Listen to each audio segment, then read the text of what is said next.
Welcome to the game. I'm Russ Cohen. We've got Nico Riesgo. Nico, how are you?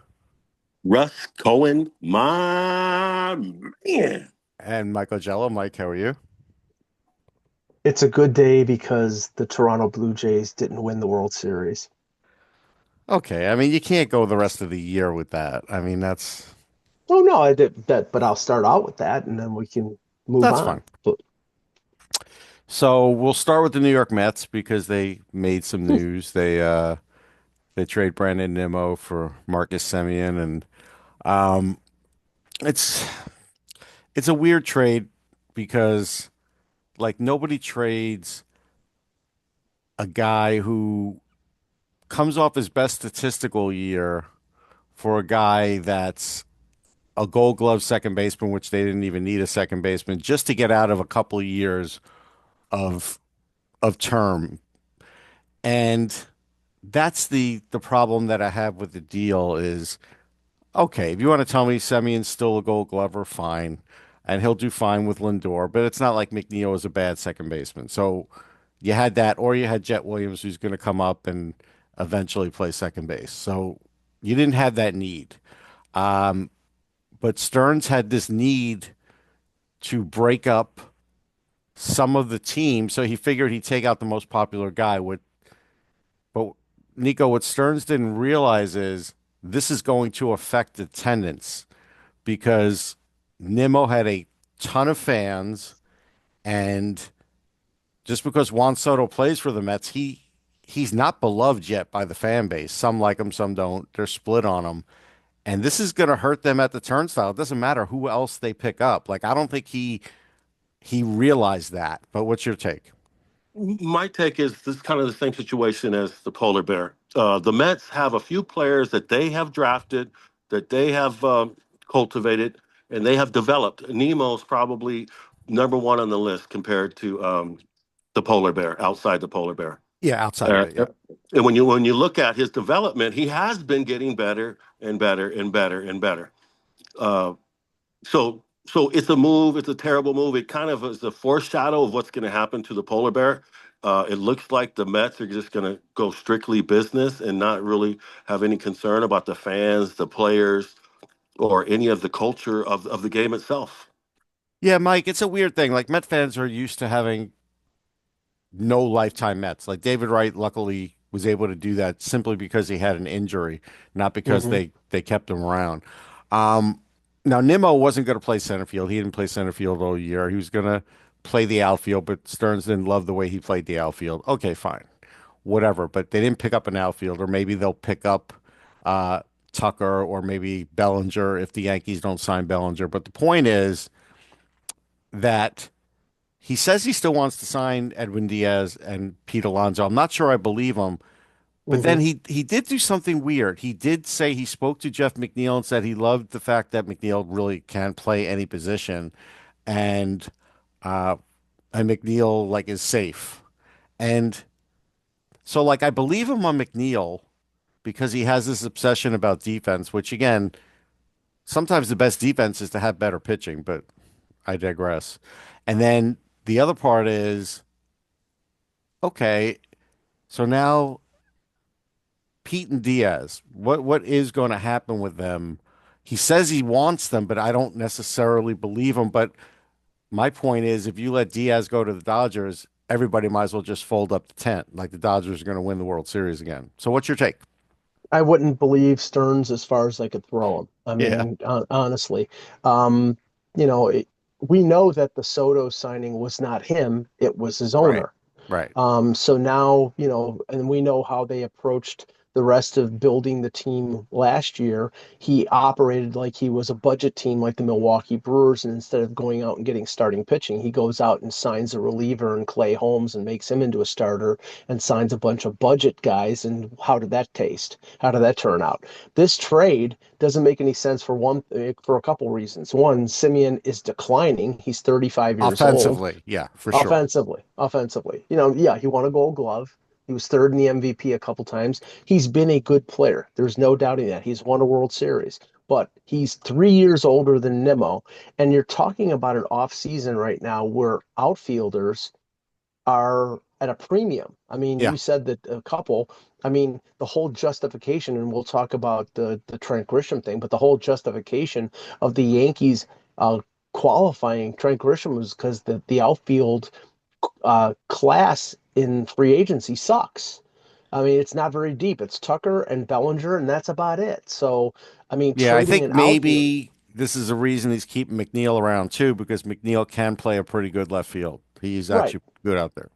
right, and but trading an outfielder in that and Yeah. only getting a 35-year-old Gold Glove second baseman who probably is on the shady side of his career He's on is the just Robinson Cano hitting side, the same as when the Mets got him. yeah, and hopefully he didn't visit the Dominican Republic. But my point, and no, but when it comes to the other popular Mets, especially Alonso, who I won't call the polar bear because Nico has fulfilled that quota. Um, he's there's talk about him going to the Red Sox, and there's talk And the about the Red Sox Rangers and and the the Rangers. Rangers, yeah. Yeah, but the Red Sox, I mean, if they don't, if Bregman decides that, because he's opting out, if he decides to go someplace else, then they have to find somebody who can slam the ball off the monster. And I'm sure Alonso, if he doesn't get what he wants, I mean, he had a very good year, and I Hmm. don't understand what the hold up here is to paying him. But this is I'll tell Stearns. you what If it it is. So, and this is, by the way, it's weird with the Red Sox too, because what they had that first baseman, what's his name, Cassius or whatever. He was, Casas, yeah, Casas. He's supposed to be a home run hitter, but I guess he just didn't. but he's a lefty, and he's gotten injured the last couple years, so I don't know Yeah, how much they can depend on him. yeah. Well, here's the thing with Alonso. So again, when you let analytics departments run your baseball team, and unfortunately this happens with a lot of teams. The Mets are Hmm. definitely one of them. The Yankees, I think, are another. Oh Um, yes. so they seem to find any little problem with a guy in the field, like, hey, Alonso's not the best thrower, but how often are first basemen throwing the ball? Not that often. He's like number one in scoops. Why is he number one in scoops? Because Vientos can't ever hit first base on a fly, even though he has a good arm most times. And Lindor bounces a lot of balls, even though he's got great range. So Hmm. he has to scoop the ball a lot, and he does. And he's gotten better and better and better with that. But they'll talk about his range. They'll talk about, they'll just look for any kind of nonsense analytics for that. So that's why. So they don't value him as a first baseman, even though every Met fan's like, hey, he's a good first baseman. So that's the reason. Where it's going to end up, I don't know. He definitely does not want to be a DH yet, and he shouldn't have to be. But if he goes to certain teams, he probably will be. And even with the Mets, they're going to push him that way in a couple of years, regardless. I think there's a chance they sign him, but it's definitely not great. Diaz may have the better chance because they don't have any other answers. Like Helsley wants way too much money, and he was horrible. Like, they literally played Hell's Bells once. He gave up like 5 earned runs, and they never played it again at Citi Field. And I thought he was a good signing. He couldn't hack New York. Mm-mm.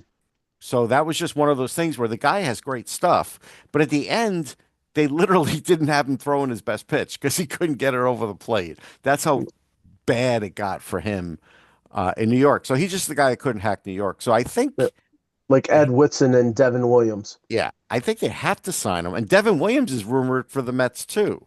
Yeah, which is idiotic because what the pressure is less at City than it is at Yankee Stadium. Yeah. No, he pitched great in Milwaukee and he pitched like ass in New York. I Right. mean, Well, he was that's the supposed to be thing. Stearns remembers the Milwaukee stuff, but right. let's talk about the Yankees. We'll go around the horn with that one. So yeah, we'll start with you, Mike. Um, Mhm. they made the Grisham signing. You didn't like it. Um, what's your feeling about what their plan is for this offseason? Well, I didn't like it because, and I know a lot of Yankee fans didn't like it because I think he's a 1-year wonder. I mean, this is like Brady Anderson without the Yeah. steroids. I Or the mean, he had a sideburns. Yeah. right, and the sideburns. Yeah, he's not, and nobody knows who Luke Perry and Jason Priestley are. No anymore. Um, Yeah. yeah, not anymore. And Luke Perry's dead. But no, I mean. okay, Grisham had a great year, but the funny thing is his defensive metrics. Remember, he was purported to be a platinum glove center Yes, fielder. platinum. Because Gold What? Glove's not good enough, folks. You have to No, have a platinum glove. Like, who yeah, cares? diamond encrusted glove. Yeah. Okay. And apparently his defensive metrics, and I don't buy into this unless that's on a Stratomatic card, his defensive metrics were terrible last year. So, okay, he hit 30 some odd home runs. He had a career year offensively, but his defensive metrics dropped. And really, they needed that because they played Stanton in the outfield. They have Dominguez, who I think is going to be a very good hitter, but he's a hack defensively. So they need a good defensive center fielder. There are guys out there you could have gone out and signed for $5 million and not qualified them, but I think it's the 1 year. And not and if they had signed him to a 4 or 5 year I mean, deal. Harrison Bader could field. He's out there. Right. Right, exactly. But if they had signed him to a 4 or 5 year deal, there would have been pitchforks and torches looking for Brian Cashman when he was sleeping outside a week or so ago, doing his little thing. He does a thing for the homeless. Um, it's a 1 year deal. I mean, I'm fully expecting him to hit 230 and 15 home runs and resort back to the Trent Grisham we all know and loathe. But hey, maybe it's a limited agreement. So, now people will be pissed off if they don't go out and sign Tucker or sign Bellinger Right. because they spent 22 million on Grisham. If they spent 22 on Grisham and then they sign one of those guys, I think the ire will be less. If they use that as the excuse, then people will be really pissed off and calling for Cashman's head. Nico, what's your take? And what's your take on defensive metrics? Just how they're using them. Well, defense is probably the most important thing of the game. And then where defense come in, a lot of it is pitching. So if you want good defense, get some good pitchers. Right. But the Yankees, I just want to comment on the Yankees. The Yankees are in trouble. They were in trouble really at the end of last year. They didn't know what to do with DJ LeMahieu. You got a veteran player. This is my perspective as an experienced veteran. You don't let your veterans go, not during the season and not during a run for the playoffs. Okay, that's just rule number one. When he's hitting 175 and can't It field doesn't matter. anywhere, It doesn't matter. DJ baloney, LeMahieu baloney, baloney. is a signified baller in the game, and He he was. was disrespected. And he was disrespected. He needed to play the year out, and the Yankees had a chance to play the year out with him, and he could He's have still came up with a couple big hits in the playoffs. he's still getting his money, and he couldn't hit anything anymore, Nico. That was the problem. They wanted the DJ LeMahieu that they signed 3 years ago, and they didn't have him anymore. He's been injured Mike, constantly. Yeah, what that it's was like about, it's that was about like two principle. broken feet Mike, later, wasn't it? Like it's Right, about right, principle. You stick with him. You're going to pay him anyways. You stick with right. him. He's a They veteran. You don't let they your didn't veterans they go. It's a bad they look. didn't have space on the 26-man roster for him. He did not fulfill anything. I mean, I love the guy when he was hitting, but it's like you have to perform, and he wasn't performing, so they had to get rid of him. Well, that's when they didn't make the World Series either. So it's like that they have to basically live by their choices, and they made the wrong choice, in my opinion. Okay, and same Okay. thing. Let me talk about Alonso here because I didn't spend enough time talking about him. okay. What Hmm. what um, what Keith Hernandez said a couple weeks ago was probably the greatest thing that I've ever heard from a player as advice to an owner. I think a couple of years ago, we gave the same advice when Cohen came in as an owner. We basically let him know that he has the world at his hands, and this game is his. If he does it right, he went after Scherzer, he went after Verlander.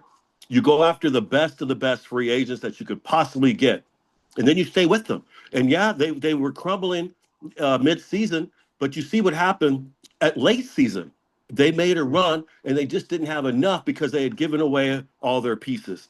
So for an owner like Steve Cohen, you have developed a guy like Alonso, arguably one of the best Mets players to ever wear the Met uniform, No argument there. other than Yep. myself, of course. So you have a guy. If you let Alonso go, okay, and letting his contract go to even this long, what you're doing is you're playing with fire. You're playing with the game. You're playing with the gods of the game. Alonso is a Met. You need to sign him right away because if Hmm. you don't, you might as well sell the team, Cohen. If you do not sign Alonso, you're going to be out. The Mets are going to fade, and you'll be selling the team here in the next few years. Well, okay. Strangely enough, I'll agree with Nico that I think it's because when you seldom agree, but I agree in this one. The Mets should re-sign Alonso. The only reason that if he isn't re-signed is Stearns. I think Yes, now that's true. Cohen can overrule him, Yeah, but and he's like, if I want to pay him $50 million, I'm going to pay him $50 million. Okay, I mean, not, but the thing is, if Cohen's putting strings on him other than the guys that he wants to sign, meaning you can only sign right, Clay Holmes and Canning and all these other guys, right, right, then right. then that's the reason they could end up letting him go because they need to spend money in other places. But I don't know how you fill the void left by him. What are you going to do? Sign Paul Goldschmidt? It's I mean, it's it's like trying to fill the void for Mitch Marner, but that's a different show, Mike. But yeah, yeah, but Pete Alonso doesn't choke in the playoffs every single year. But no, anyway, actually, Pete did have a nice home run against the Brewers. so Um, there, Russell. there's a difference. That's a fair point. Hmm. That's a Hmm. good point. But here's the elephant in the room, and I think this is why all of this nonsense is going on. And it's because in 2027 they're going to strike. Yeah, And we know that it's going to be, it won't be a strike. Sorry, it's going to be a lockout. lockout. There'll Yeah. never be another strike, Rush. No, That's I what we know. handle now. And I used the wrong word because it's going to be a lockout. But I want to Hmm. go and illustrate why we know this is going to happen and why this is going to affect this year's free agency. Because, as of today, um, I saw the Braves made a signing and it's like I never even heard of the pitcher. Like I have no idea. So it's like, okay, like a lot of these big names are going to get signed last minute, probably to deals that they don't really want. But they're not going to have a choice because they're going to have to take lockout proof deals like where they get paid a lot this year, a little less next year. So the Hmm. owners aren't paying much while they're, locking out the players. But anyhow, so Hal Steinbrenner has claimed that the Yankees aren't profitable. And he said it like he's like, I mean, and this is where, this is all on Twitter and it's When out have they there. ever been profitable? Nico, they print They make money. yeah. They I print mean, money. Trust me. maybe okay. See, this is the thing. This is the language that the Yes Network is $1 billion, multi-billion dollar. But the Yankees are, well, we're spending what we take in. Well, you're not including television contracts. You're not including apparel. You're not including all the things Of that make course. them. Yeah. So it's They're like number one in apparel. But here's the funny thing, Mike. So he talked about having to pay back interest on government agency issued bonds, even though they don't pay real estate taxes on the field. Like it's Mhm. so ridiculous when you have the Yankees trying to tell people they don't make money. Like, come on. We No, have but we what have what the we've been through this before where baseball owners do fancy accounting and they claim they're losing money. Well, the hilarious thing here is, and I think every Yankee fan will be pissed off at this, but Hal Steinbrenner wants a salary cap. Oh no, there's no question because N- Brian Hoke had it best. Here's the actual quote. He says, "It's not fair to assume the Yankees make a profit. No, it is fair. Based on your ticket prices, your food prices, which isn't even the best food in the league. City Field is better food. We all know this. And I wouldn't even want to guess how much of a profit they make. And I want to say they're probably top three in the league for it. mhm. Yeah, I mean, I can't justify, what I mean. We all know that, like, I think the only team that doesn't want a salary cap is probably the Mets and the Dodgers. Those are the only two. Right. I think everybody else. Now the thing is, and of course, we'll see where the negotiations go with a salary cap. with a salary ceiling, there's also a floor. And good luck getting the Pittsburgh Pirates and the Colorado Rockies and some of these other franchises who are paying like less for their team salary than Juan Soto or Aaron Judge make. Yeah. They don't want to spend 100 and 120 million dollars, but they're going to be forced to if a cap comes. So the funny thing is that the teams that are at the bottom are the ones who probably will lead the way at not having a salary cap, and the teams that are spending 300 to 350 million dollars, other than the Mets and the Dodgers, will be the ones begging for it. Yeah, the worth of the Yankees is 8.2 billion. Yeah. That's what they're worth. But here's the other part of it though. And this is the part where this is crazy to me. Mike, you know that like my mom was a Brooklyn Dodger fan, my dad was a Giants fan. They both moved, Mhm. right? But a lot of people know, and you know history, that the Dodgers and the Yankees, like the Yankees own the Dodgers, except what was it, 55, where Dodgers finally won. Correct. For Hal Steinbrenner to actually say that the Dodgers have tremendous resources and they've gotten the job done, and he's like worried that they're going to pull away from the rest of the pack is just the biggest mind bleep I've ever heard. Like, it's just all of a sudden the Yankees are like afraid of the Dodgers. Like, when did this happen? Well, I okay. The landscape has changed because see the thing is the Yankees invented the model in terms of the S network and Yeah, syndication and all yeah. those things. And they're I at get the the yes network. I live nowhere near Yankee Stadium. Nowhere right, near and it. I get it, and I'm in Buffalo. So yeah, I mean they're making money hand over fist. But the thing is that I think they're at the limit in terms of their profitability because there's nowhere to go other than what they have already.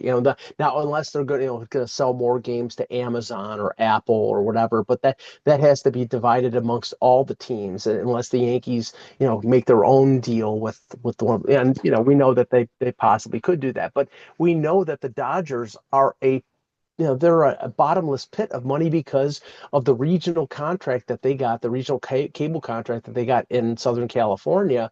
I mean, No, but they also were smart. You know what? Because they took a chance when they Mhm. signed Otani, right? And we didn't know they were going to defer everything, but they signed him to what I would think is a ridiculous contract, although I think he's worth it with what does he have, four MVPs now?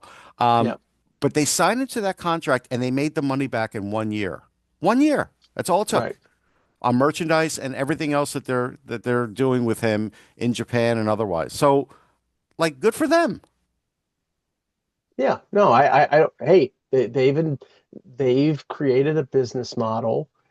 They've paid, players like Otani, like Freeman. They have the market cornered on Japan because every Japanese player will come to the Dodgers now No, because that's not Yamamoto. true. So I have a quote here. This is Mhm. amazing, by the way. This comes from Fox Sports MLB. So I wrote about this guy a couple of weeks ago, Tatsuya Amai, and I said the Mets should not sign him because even though he's a hotshot starter there, he's 154 pounds and he's been pitching like 160 innings a year. And I just feel like it's another issue where, Mhm. like, if the Mets have him and Senga, who's going to be able to pitch if they make the playoffs because they're going to go over their pitch count for the year, their K innings count. you can sign Kagawa. Yeah. But here's a quote from him. I want to take the Dodgers down. Mm, So he is not going to sign with the Dodgers. okay, well, there's one, but There's one. That's yeah, great. great, yeah, but I think all the rest of them will be heading to play at Chavez Ravine.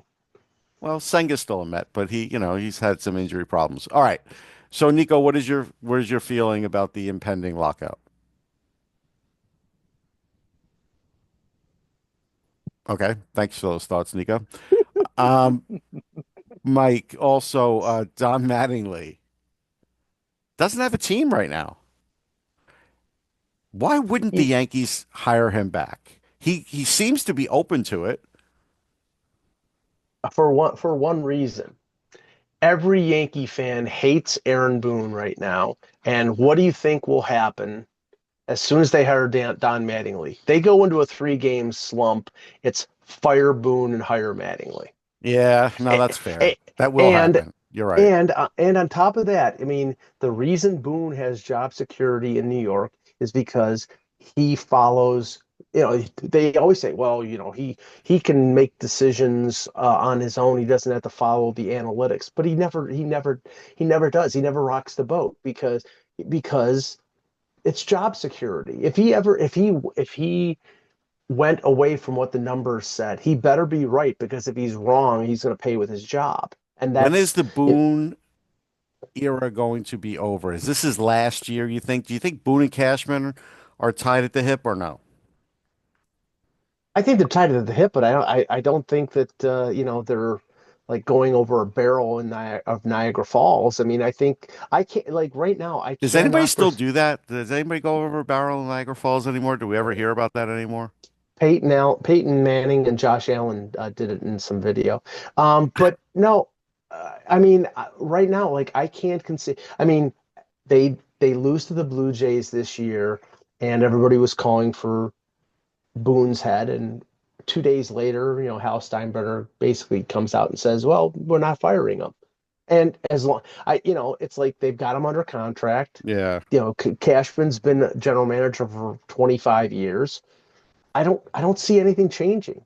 I think it should, but I don't Yeah. think it will. So my last couple things, and I guess we lost Nico. I'm here. I'm here. Oh, you are. Okay. So Yeah. Nico, your thoughts on right now we're hearing these ridiculous rumors. Like here, I'll give you one. The Marlins have had dialogue with Michael King. I also heard the Pirates have talked about Kyle Schwarber and somebody else. Are these teams for real? Like we know they don't spend money. Are they really just trying to fool their fans at this point? Yes. Yes. And they're trying to just raise up the ante for the other team. But yeah, they have no intentions of signing these players. The Marlins really don't need them. The Marlins are one of the youngest teams with the lowest payroll, with the most competitive opportunity for success. Look at what they did last year. They barely missed that playoff, and what a run they had at the end of the year. I was rooting for them every single game. They were in every single game. They just playing so tough and hard. Like they were hard outs. Like they weren't Yep. swinging and missing at balls in the dirt. They were really consciously swinging at good pitches and playing good baseball. And I look forward to watching them next year. So another Yep. thing, another free agent out there, Mike, and this one, this is really baffling to me. Hmm. Um, in this era, if you can get over 200 hits, that's an amazing thing. There's a guy out there who's a free agent, Luis Arias. Hmm. He's had over 200 hits twice. He had 181 hits to lead the league last year. He's got a Hmm. lifetime batting average of 317. Like there's Hmm. nobody in this era, maybe Otani, but I don't, maybe Judge, but almost nobody in this era has a lifetime batting average of that after seven Hmm. years, and nobody wants this guy. You have to admit, it's crazy. Well, I don't know if nobody wants him. Maybe nobody wants to pay him what he's asking for. But I mean, he's the guy that, even though he's not a power hitter, he's a left-handed. I mean, he's not Tony Gwynn, but he's like No, this but he's won three era's. batting titles. We got to give him He's that. one, right, exactly, and he's played very well. He was with Minnesota, then he went to Miami. Now he was with San Diego. Um, if I were the Yankees, because he's played first and he's played second, there's my replacement for Goldschmidt at first Yeah, I base. would do it. Now it's funny because they for years it was like, well, they have too many right-handed hitters. Well, now they have too many lefties, so that might be Right. the only thing. That might be the only thing that sort of hurts them. But I also think that eventually, because he is 34, No, he's 28. eventually. Oh, you're talking No, about no, no, no. Goldschmidt. Okay, yeah, yeah. No, no, no, no, no. I'm talking about Judge. Eventually, I Oh, think okay. the Yankees' plan is to move Judge to first base Okay. from the outfield. So, I mean, I don't know if they want. That's one of the reasons I think they signed Goldschmidt for 1 year is because how many years? Like, I don't think they're going to go after Alonso because I think eventually Judge is going to be at first Right. base, Right. and they won't block him from that path. I mean, I think that's their plan, and it might be a good plan because I mean he got hurt playing the outfield. He couldn't throw late in the season. That might be something that they think about. I mean, he probably works on it in spring training, and maybe in a year or two they go down that road. Because remember, he had a 9 year contract, so he's got Yeah. 5 or 6 years left on that deal. Nope, that's true. Nico, give us a free agent out there that you think is sort of like Arias, who is a really good player, but no team wants to sign him to a long-term deal. That's a good question. I Okay. would say Bellinger. I mean, Bellinger, someone's going to get him. Um, Tucker, someone's going to get him. Yeah, but Tucker will get a long-term deal. But Bellinger is Yeah. interesting because, yeah, Mhm. I don't know if anybody's given Bellinger more than 4 or 5 years. No, no. I don't think he's got another 4 or 5 years in him. No, but he's got the right teams interested in him. Supposedly, his wife posted on Instagram a couple weeks ago a picture of the CN Tower. So he was in Toronto talking to the Blue Jays. Obviously, the Mets are there. Yeah, The yeah. Yankees would like him back. His dad played for the Yankees, and supposedly he liked playing in New York. And Hmm. he's a very versatile player. Can play first, can play the outfield. So I think he's a good player. But he's going to strike while the iron is hot. And like you said, Russ, most of these players, a lot of these players, like Michael King, they might only get 1 year contracts because these teams don't want to tie themselves down with the possibility of signing somebody to a 5 or 6 year deal and missing an entire year. And Yeah, basically, they don't have to pay the guy, but he'll be a year older when they come back. And then, Michael King is what, late 20s? He's probably going to be 32, 30. yeah. You don't want to lock yourself into contracts like that. Well, I think the biggest one is Bo Bichette. That should have been done last year, and the Blue Mhm. Jays may have won the World Series had they signed him. Well, he got hurt, and from what I understand, he's not coming back to Toronto. That's the reason Because why there because is. they didn't sign him. Because they waited to sign him. Now he's pissed off. Well, yeah, I mean Yeah. that's all fair and good, but I'm saying they've spent their money on Guerrero. I don't think that they're going to spend anywhere close on Bichette. Bichette's had some injury issues, and I don't think he wants to come back. And he did come back in the World Series. He did come back in the playoffs, but he wasn't anywhere close to the player he was before he was injured. So I'll yeah, I give think one he, more I think he's. player. Mhm. Okay. I'll give one more player, then we'll go. That's sort of in this realm. Dylan Cease. Because Dylan Cease gets 200 strikeouts every year. He's had 5 years in a row, 200 strikeouts. I mean, that's that's pretty impressive. I mean, yeah, my favorite pitcher, Tom Seaver, I think did it 10 years in a row. And I think, Mhm. no, actually, I think it was nine. And I think the 10th year he had like 190 or something. He got hurt and he didn't do Well, it. the thing against Cease, and last year he had a losing record with the Padres, 4.55 ERA. That's a pitcher's ballpark. And he was 14 and 11 the previous year, 3.47 ERA. He had a great year with the Padres the year before. Last year he tailed off. Um, I don't know whether he's only 29 years old. I Yeah. know he's a good pitcher, but I don't know if he's going to get big money or long term. Yeah. But Seaver did it for 8 years. He's done it for five. Like nobody even talks about mhm, Dylan Cease that way. But like, he's a good pitcher, but it seems like he's not going to get a long-term deal. He's only no, and, 29. and I want to get Nico's opinion on this because Uh-huh. the rumor out there is that if Bellinger goes someplace else, like the Mets or the Blue Jays, that the Yankees will pivot and trade with the Padres for Fernando Tatis Jr. That the Padres are looking to dump him. I don't know. I know he signed a long-term contract, but obviously he missed all that time with the performance enhancing Yeah, yeah, situation. yeah, So, yeah.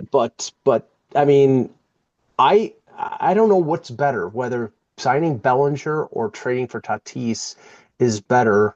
I think probably signing Bellinger is better because I think he's a it's safer pick, but Tatis still has more upside. yeah. But what's the cost going to be? That's the thing. Nico?